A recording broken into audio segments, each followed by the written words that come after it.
हम ध्यान से आपकी बात सुने,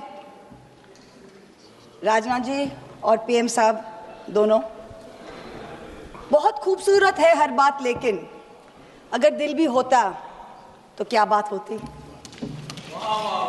The irony is not lost on us parliamentarians present here, or on a billion plus Indians who we represent, that we are living in an India today where real unemployment among the youth is upwards of 20%.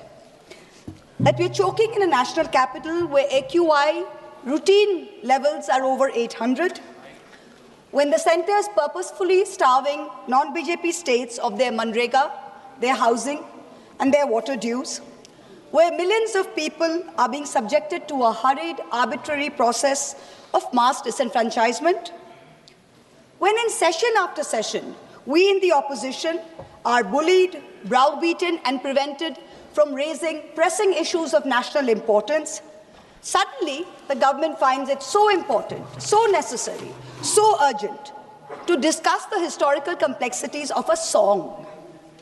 What is even more ironic is the claim that the hate and divisiveness in today's India can be linked back to this song.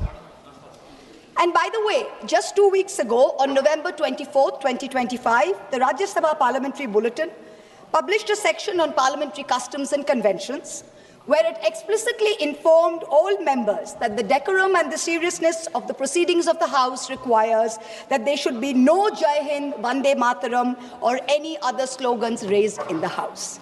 So Vande Mataram, in your view, as of last week, placed on record in a parliamentary bulletin as a slogan that was both indecorous and non-serious. And yet, you suddenly want to discuss it for 10 hours in this House. Why? I'll tell you why. Because no doubt, some half-wit BJP IT cell minion has probably advised you that the Vande Mataram card, if played right, will give you an advantage to the BJP in the 2026 Bengal elections. There is no other reason behind the timing of this discussion, none at all, take it from me. But we are delighted. We are delighted not only to be able to get this fabulous opportunity to give you a lesson in history, but also to demonstrate to you that how delving into Vande Mataram will only prove how removed you are from the soul of Bengal, from the psyche of Bengal, and how our Ma will never be hostage to your narrow electoral goals. Yes. Let the history lesson begin. What do you say? Let it begin. Bankim Chandra Chattopadhyay's two-stanza hymn, Vande Mataram, was first published in the literary journal Bongo Darshan on November 7, 1875.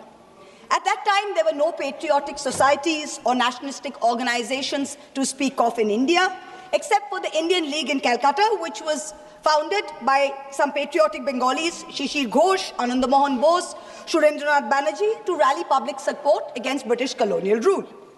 The RSS and the BJP were nowhere in sight. The RSS was formed 50 years later, in 1925, and the BJP was formed 105 years later, in 1980. And incidentally, the ruling party, the Sangh Parivar, do not sing Vande Mataram. I remember this hilarious episode in 2017, I think it was, on TV, where there was a BJP spokesperson called Naveen Kumar Singh, and he was asked to sing Vande Mataram. He was looking at his mobile phone, and even then he couldn't sing it. Also, in August 2017, I remember a cabinet minister in the UP government, Baldev Singh Aulak, I think his name was, he was unable to correctly sing this song on a TV news show. In January 2019, before the last Lok Sabha election, BJP leaders held a protest where they were going to make Muslims sing the song. They themselves could not sing the song correctly, so the meeting descended into chaos, and the BJP leaders and their followers chanted slogans like, "Is desh mein agar rehna hoga, to Vande Mataram kehna hoga." So frankly, the BJP's commitment to this song is a badly scripted comedy. The British banned the use of this slogan, Vande Mataram, under the sedition laws, and banned its singing in any public place. When India's youngest freedom fighter, Bengal's brave son, Khudiram Bose, was led to the gallows in 1908, he had Vande Mataram on his lips. When in 1927, Ram Prasad Bismil walked to the gallows in Gorakhpur jail, when Ashfaqullah Khan walked to the gallows in Faizabad jail, they all had Vande Mataram on their lips. But this is the same slogan that the Rajya Sabha bulletin finds non-decorous and non-serious in the Rajya Sabha. Who in the BJP, who in the RSS, who in the treasury benches can claim even a tenuous link to the freedom struggle, that today you feel you are the guardians of Vande Mataram and will teach us Bengalis and the rest of India what its significance is?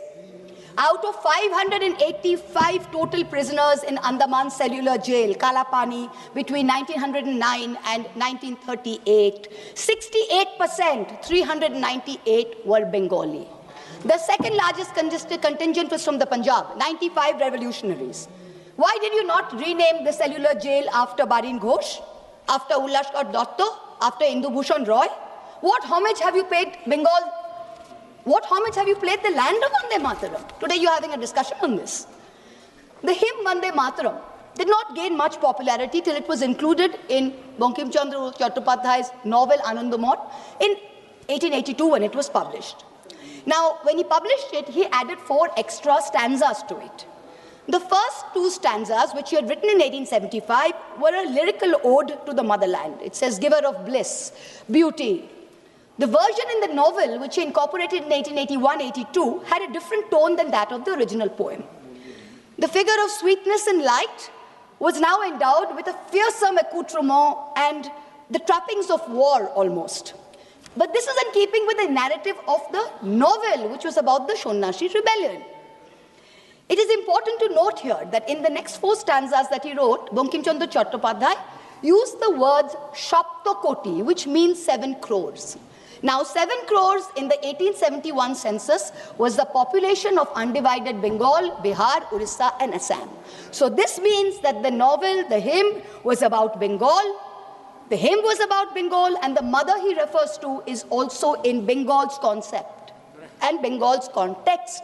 This was not originally written as a nationalistic, pan-India song. It was not. Let's be very clear about that.